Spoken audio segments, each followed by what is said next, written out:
Okay, so let's try to clean up the garage and put the workbenches in place. It is a little cold, so if you see me going off frame a little bit, it's because I'm feeding the fire over here a little bit, just so I can stay warm. And we're going to clean out this whole section and then move everything out and put the workbenches in place over there. Okay, so let's get started.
Okay, everybody, so they're in.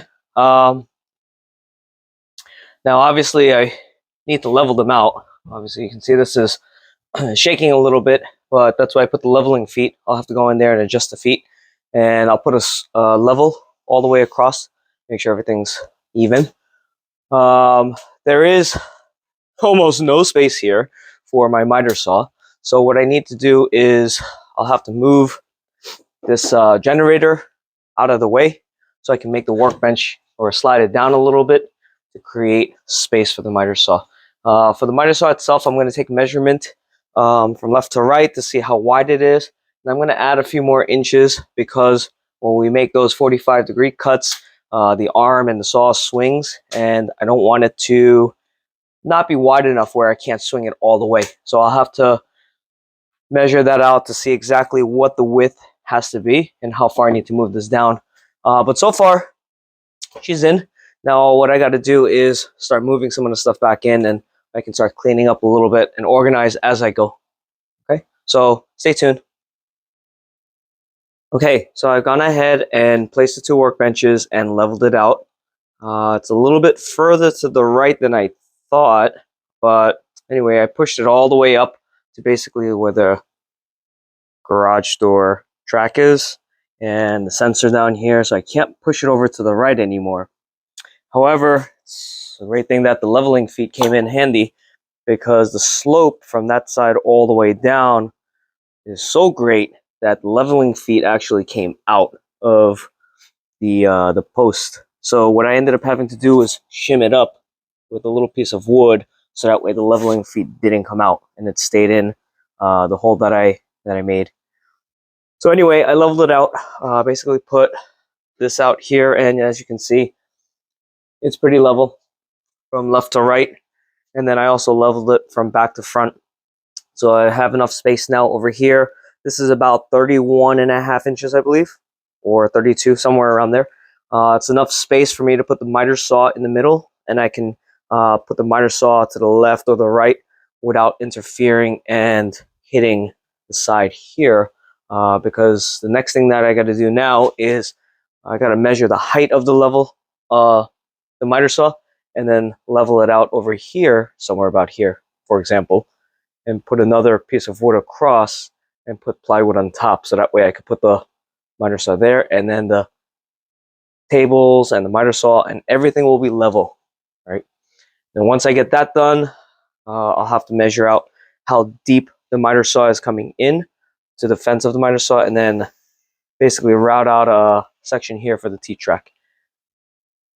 And here we are, we've mounted the miter saw on top of the workbench. There are a few issues that I ran into. Number one being that the miter saw is hanging off the edge of the workbench here. So I'm going to have to adjust that.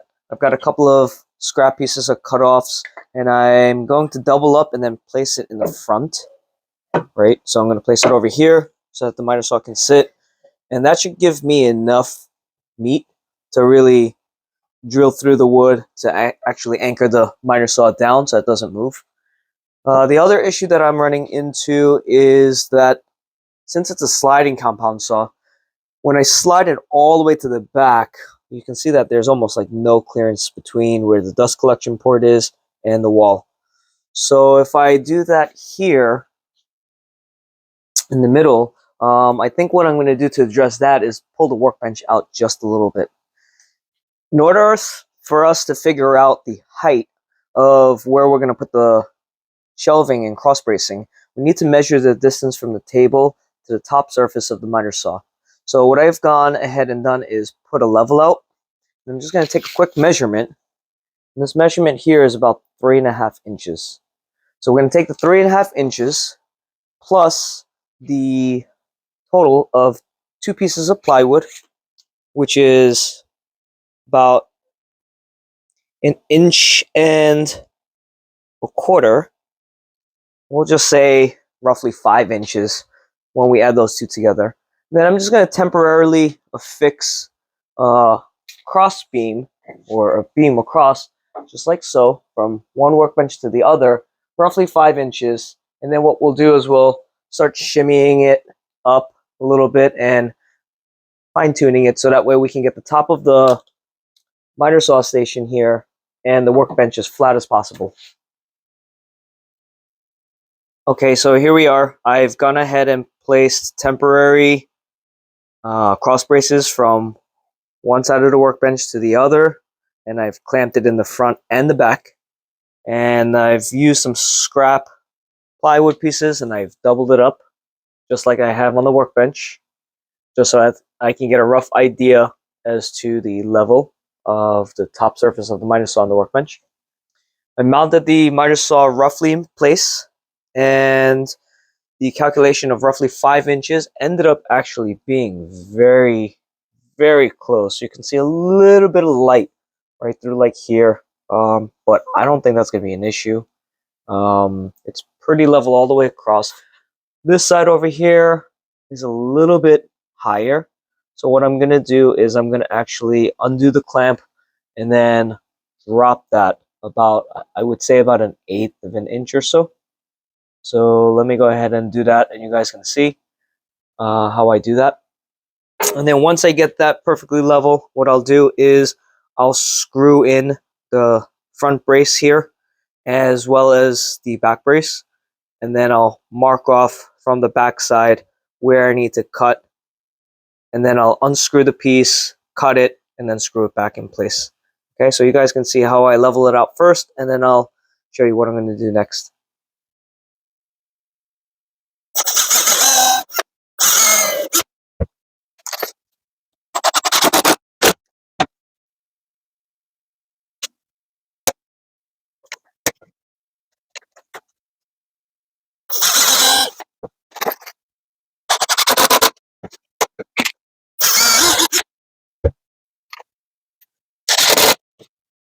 Okay, so I mean, I didn't have to put that second screw in, I guess. But now I guess what I'll do is I'll just grab a pencil, and then I'm just going to go ahead and mark the back side over here, so I know how much to cut off. I'll repeat the process over here. Okay, so the front side is pretty much done. What I need to do is I need to go ahead and screw in the back. Just before I do that, let me make sure that it's level. I'm just going to grab a 4-foot level and then try to level it out. It is a little bit high on the back side. So what I'm going to do is I'm going to try to drop the back a little bit. So that way it's maybe about 1/8 an inch off. I don't think quite a 1/4 inch. So I'll drop the back just a little bit just to make sure that's level front to back. And then we'll go ahead and cut these off and then screw it in place.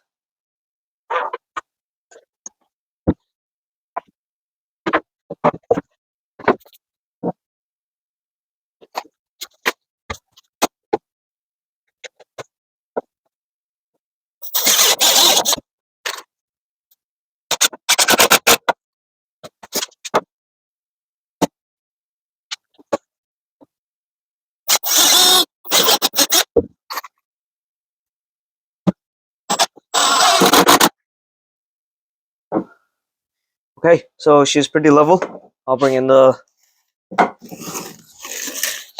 camera for you guys to see.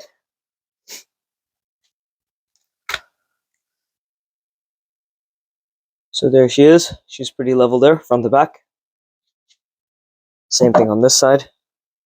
She's level from the back. So what I'll do, same thing as I mentioned. I'll mark off the back, cut it, and then basically I'll double up the front over here by putting another piece in front. And then what I'll do also is, I guess this will be a little overkill, but I'll also screw a piece from here to here, across here, and then one in the middle, just for additional support.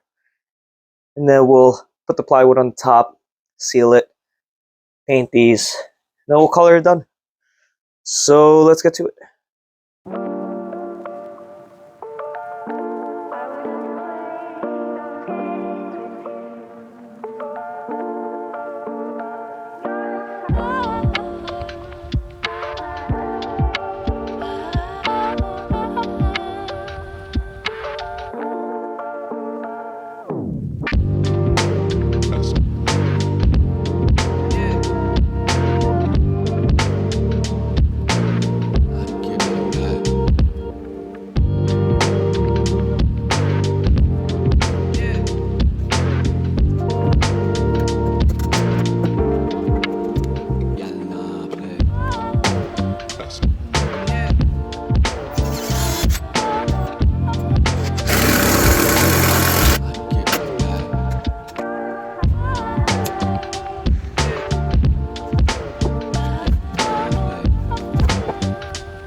Okay, so there you go. Cross braces are in.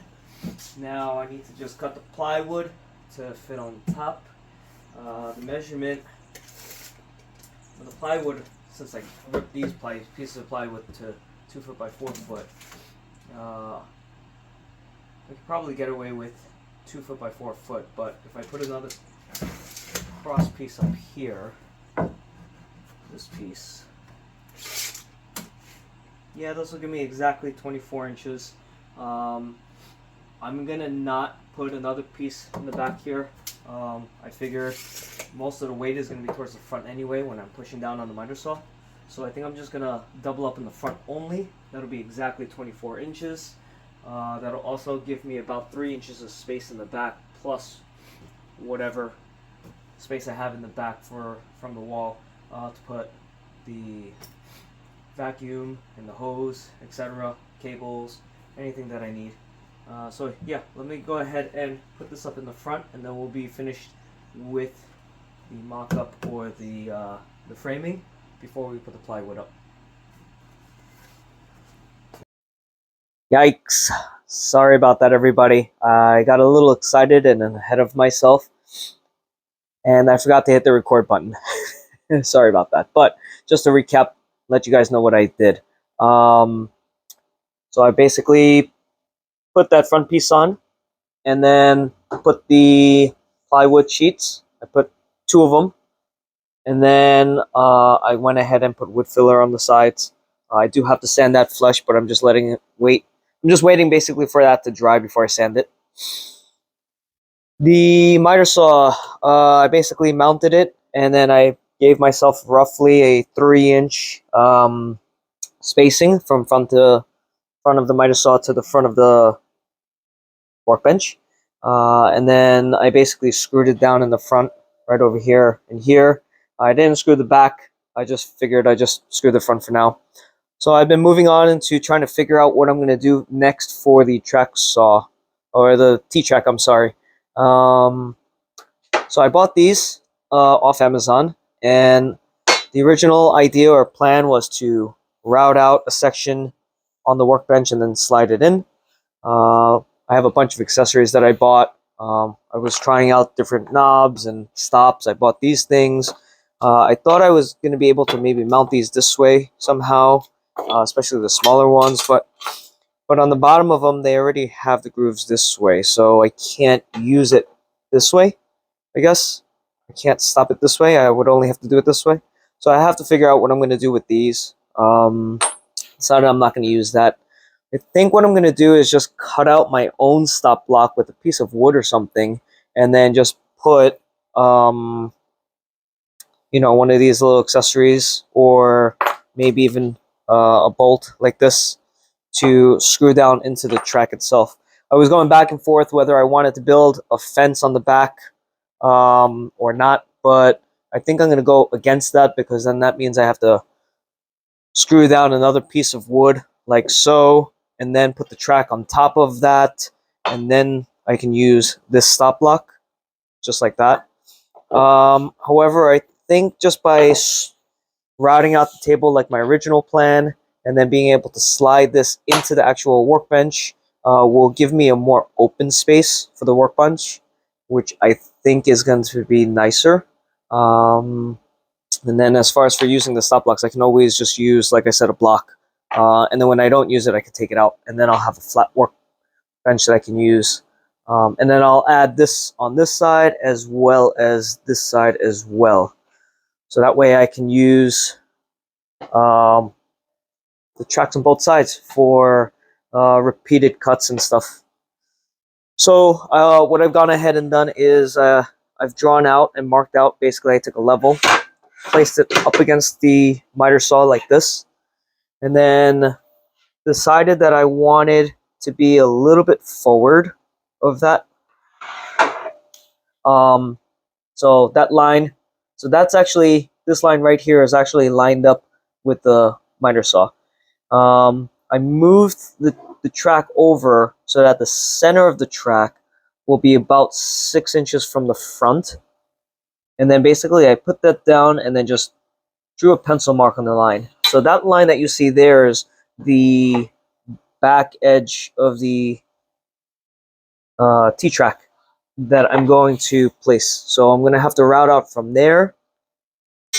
I'm going to have to route out from there to basically here. So that's what I'm going to have to route out on that side. So let me get to that. Let me put something up so I can run the router through to keep a straight line. You guys can follow along.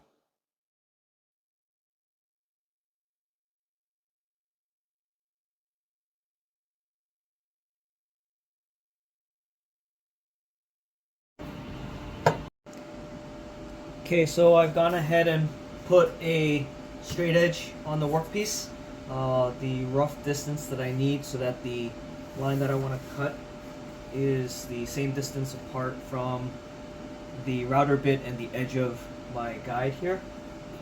I've gone ahead and also clamped a piece of wood in the center here because this straight edge was from Harbor Freight and it had a little play in it. Basically, I didn't want to be pushing into the guide and then having it flex. So I just put a piece of wood here and clamped it down to the workbench so that it doesn't move. Okay, and we're going to go ahead and route it now. So let's go.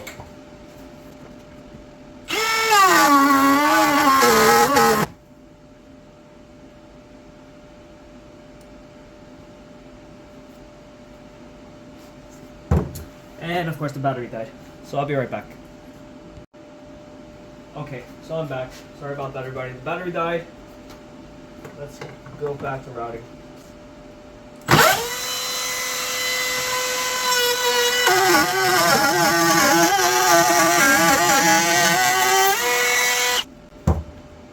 Okay, so I'm off the line just a tad, maybe about an eighth of an inch.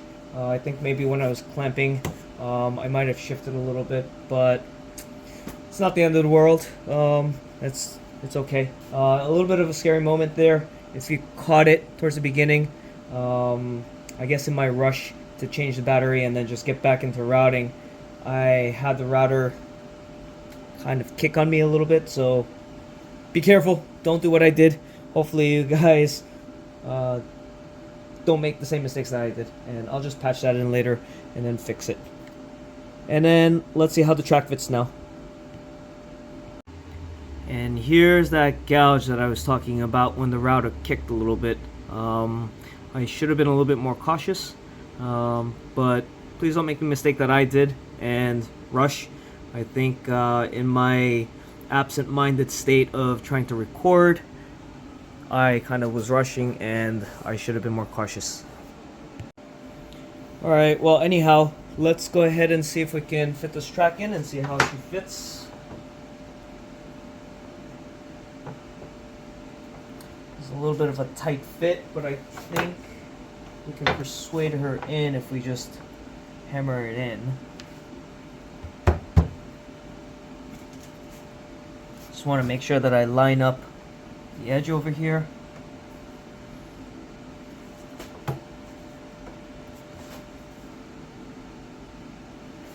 Okay, I'm going to just use this block right here. Just put on top. Let me get a hammer. And then let's hammer her home.